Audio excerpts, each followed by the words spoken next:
Okay, so today we're going to be talking about amenorrhea. And amenorrhea can be divided into two main groups. One is going to be primary amenorrhea and secondary amenorrhea. So what are the differences? Primary amenorrhea is pretty much menstrual bleeding has never occurred. So usually it's going to be menstrual bleeding has never occurred. So usually it's going to be a female who's around 12, 13, 14, and they're not menstruating. And in secondary amenorrhea, they've had a previous menstruation, but then they stopped having it. These do have definitions.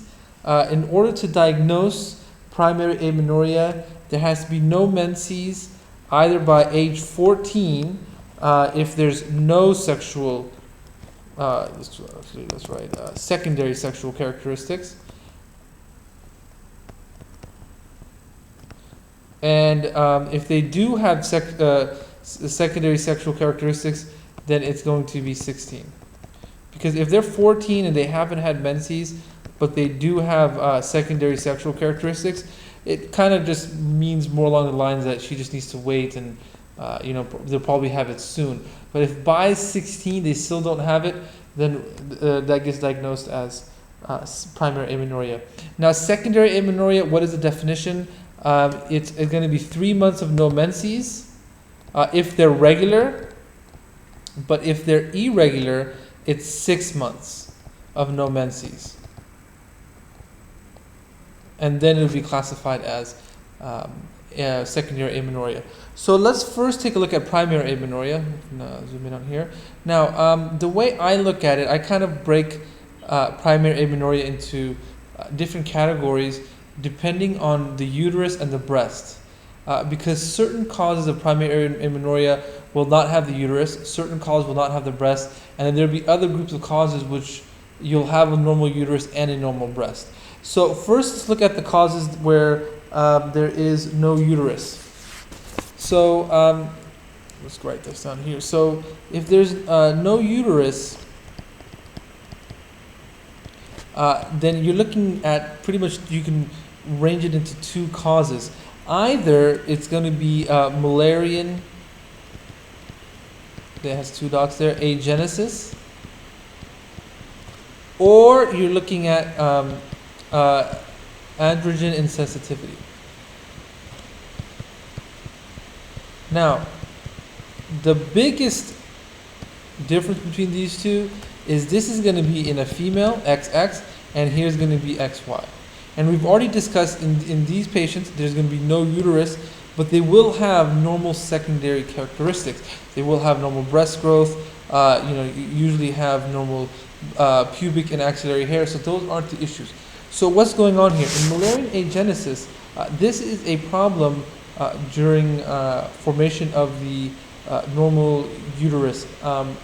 So the Müllerian is in charge of building the, you have the upper vagina, upper 1/3 of the vagina, the cervix, the uterus, and the fallopian tube. So if I'm to draw, let's see, that is the uterus, the fallopian tube, and that's the vagina. So that's the cervix. So what parts are included here? You have the upper 1/3 of the vagina, so you have this area, cervix, and the fallopian tube, the uterus and the fallopian tube, and that is all going to be part of the Müllerian. It's created by the Müllerian part of the embryonic development. So if you have Müllerian agenesis, any one of these parts are not developed. However, the ovaries are normal.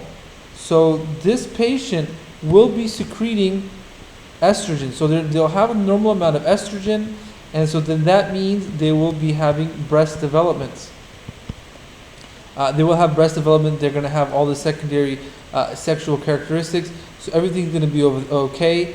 And even since you have normal estrogen, your FSH levels and LH levels will be normal. So how will you treat it? Primarily, what you're going to do is you're going to create a vagina. So then that way they can, have normal sexual intercourse. And that's just a general treatment. There really isn't anything you can do. They're going to be infertile. There is, they could have IVF with a surrogate because they do have ovaries, but that's their only option. Now let's take a look at causes of androgen sensitivity. So what happens in androgen insensitivity is you're actually having a male child who is secreting normal amounts of androgen, but the body is not responding. And so he's secreting androgen, but the body does not respond. There's no response. And so what happens is, if you remember, in order for the male genitalia to develop, you need to, the Wolffian duct needs to be maintained, and the mesonephric or the Mullerian duct needs to be removed. So with no response to testosterone, the Wolffian duct will actually atrophy. And the Mullerian inhibiting factor is not going to be secreted, and so this is going to prefer the female genitalia. And again, this kind of is remembered by default, the fetus will be female. However, with the presence of the Y chromosome secreting testosterone, it becomes male. So although it's, you have the Y chromosome, it's secreting testosterone, no response, it just becomes female. And actually,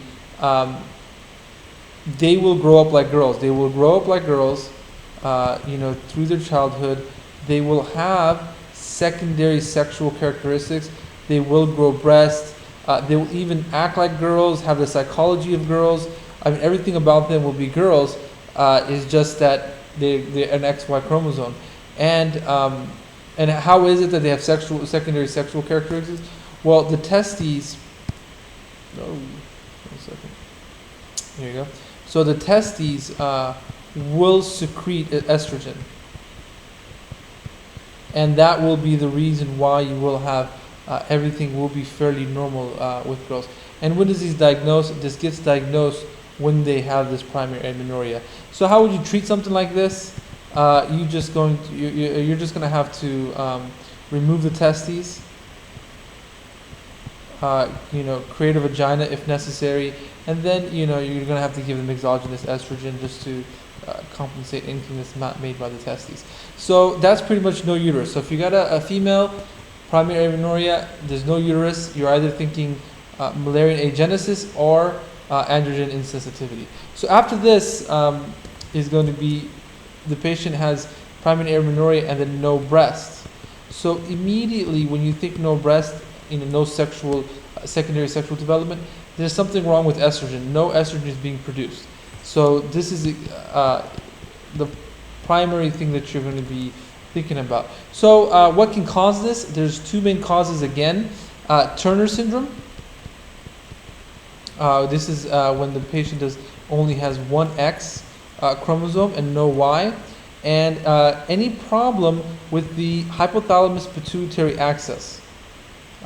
Any problem there at a young age can lead to it. So what is Turner syndrome? In Turner syndrome, what happens is the ovaries stop developing, and so you just have some streak gonads. And so since you have streak gonads, you do not produce any estrogen. And so what will happen is you will have, and I'm going to make this in red, you will have high levels of FSH. Okay? And so since you don't have any estrogen, there's going to be no breast development and no secondary sexual characteristics. Now this is different from HPA deficiency somewhere in HPA, because here something's wrong with the pituitary, so you have low FSH. And then because you have low FSH, no follicles are being, so you have no follicles being stimulated, so then there's going to be no estrogen. So the primary difference between HPA and Turner syndrome is in Turner syndrome you have high FSH, and in problem with the hypothalamic pituitary axis, you have low FSH. So that's the primary issues there. Now what can cause, so this is not necessarily the underlying cause. So what can cause something like this? a primary cause is going to be Kallmann syndrome, and this is going to be a problem, kind of like a midline deformity. One of the key things is this is going to be associated with anosmia as well. Also, they have like cleft lip, cleft palate, other issues like that. There are some secondary causes. So the girl can be anorexic. She can be doing too much exercise, stress, anxiety, even tumors such as craniopharyngioma, which is found in the pediatric population. So these can all lead to this. Now, what's the treatment? The treatment is the same for both of them. Treatment will be estrogen and progesterone to try to get the normal sexual characteristics develop. And in the case of Turner syndrome, they're infertile because they have no real ovaries. So that's you're not going to be able to bring fertility back, but at least you'll be able to have normal sexual development. Now, finally, what if they do have breast and uterus present? This is primarily going to be anatomical problems. That's when you see this. In these cases, they will have breasts, and when you do an ultrasound, they will have a uterus. They'll be positive for both of them. So what can it be? There's some anatomical causes which can cause that. This can be anything such as vaginal agenesis. So the vagina hasn't been made completely, and even a septa, and then imperforate hymen. So that's your primary causes of the primary amenorrhea. So again, the way I do it, if there's no uterus, you're looking between Müllerian and androgen sensitivity, and you can tell the difference between the chromosome analysis. If there's no breast, you're looking between Turner syndrome or some type of hypothalamic pituitary axis, and the difference is going to be between either FSH or high FSH or low FSH. And then finally, if you have breast and uterus, it's going to be some anatomical problems such as vaginal agenesis or imperforate hymen. So what do we have when we're looking at secondary? So let's go ahead and kind of bring our attention here. With secondary, we divide this into 3 different categories depending on the gonadotropin level. And gonadotropin here is going to be your LSH and FH, LH and FSH. So you can have eugonadotropin where the level of LH and FSH is normal. You can have hyper gonadotropic,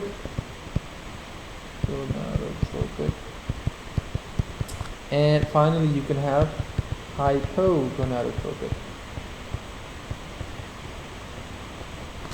So in eugonadotropic, these are going to be primarily physiological causes.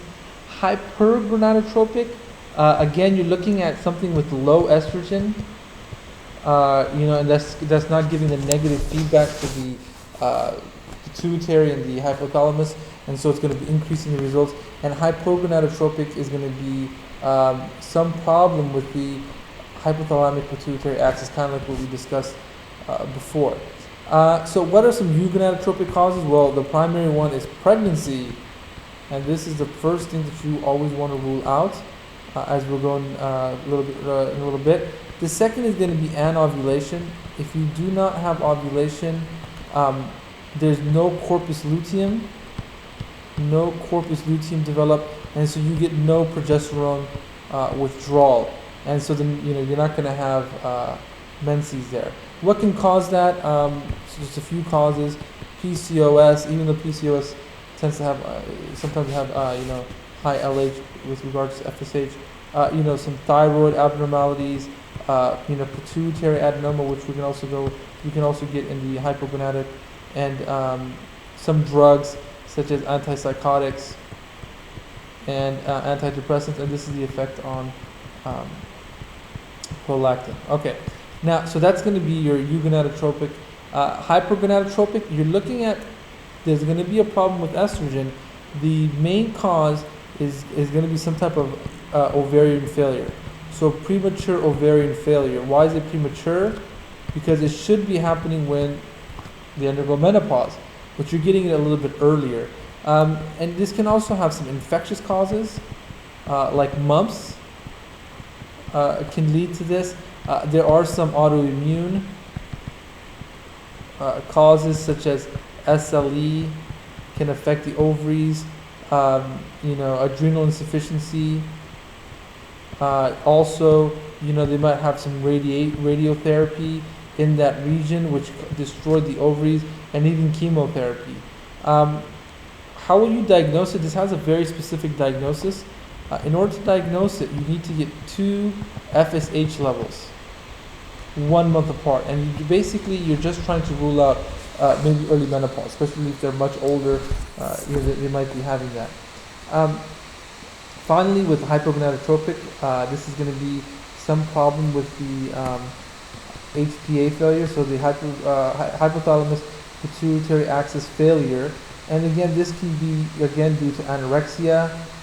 Maybe they're doing a lot of exercise, very common. Also tumors such as an adenoma, and even Sheehan syndrome, which is basically when after pregnancy there's pituitary apoplexy, just from the sudden drop in blood volume if they had postpartum hemorrhage. Okay, how would you manage a patient? Let's talk about management of secondary amenorrhea, because there are certain things that you need to keep in mind. The first thing is you need to rule out pregnancy. So the first test you're going to do is a beta HCG. Secondly, you're going to check their thyrotropin levels. So you're going to check the TSH levels. See, what happens is if you have low T3 and T4, this is going to increase the thyroxine releasing hormone. And thyroxine releasing hormone, although it activates TSH, it also activates prolactin.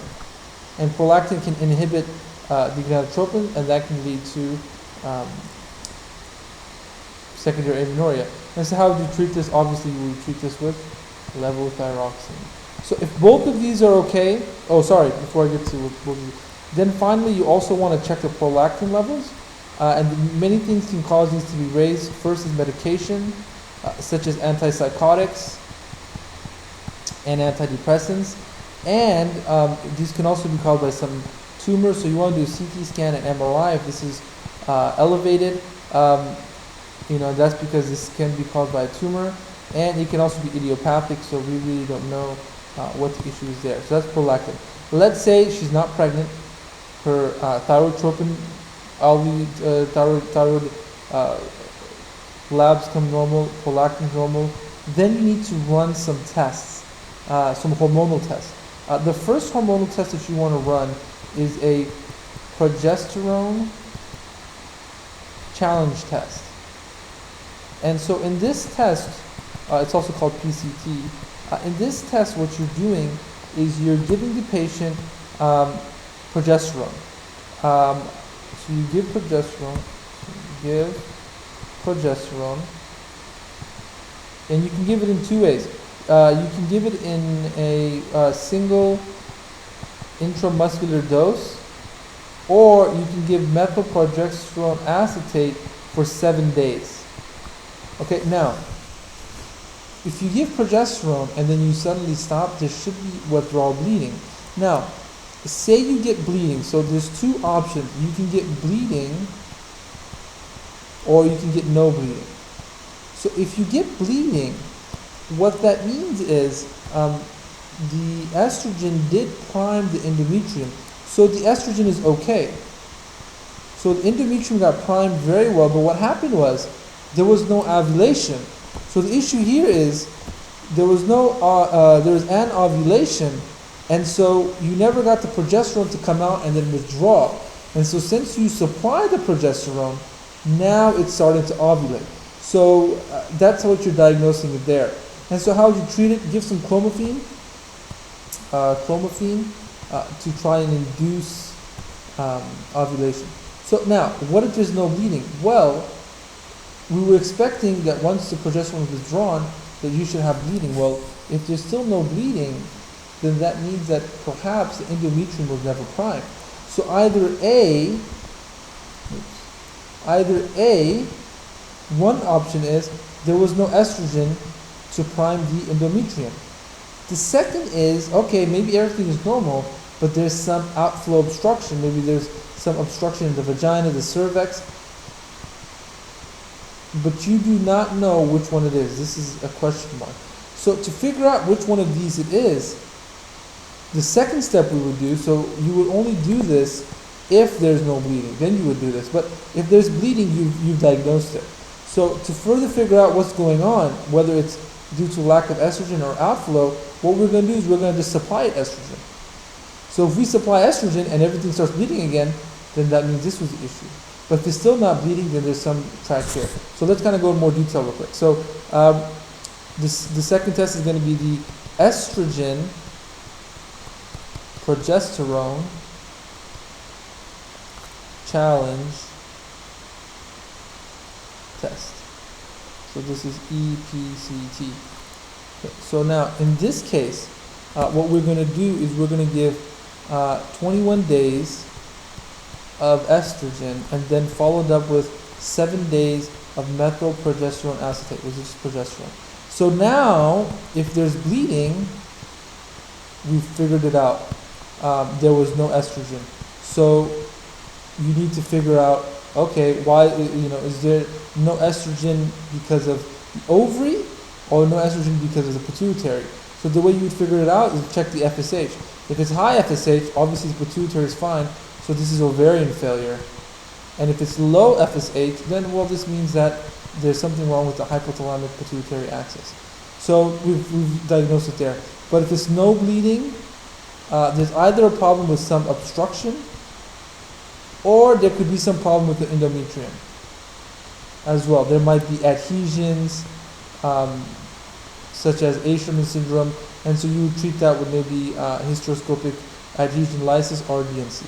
So just to recap, for secondary amenorrhea, you can have eugonadotropic, hypogonadotropic, and eugonadotropic is either going to be pregnancy or anovulation.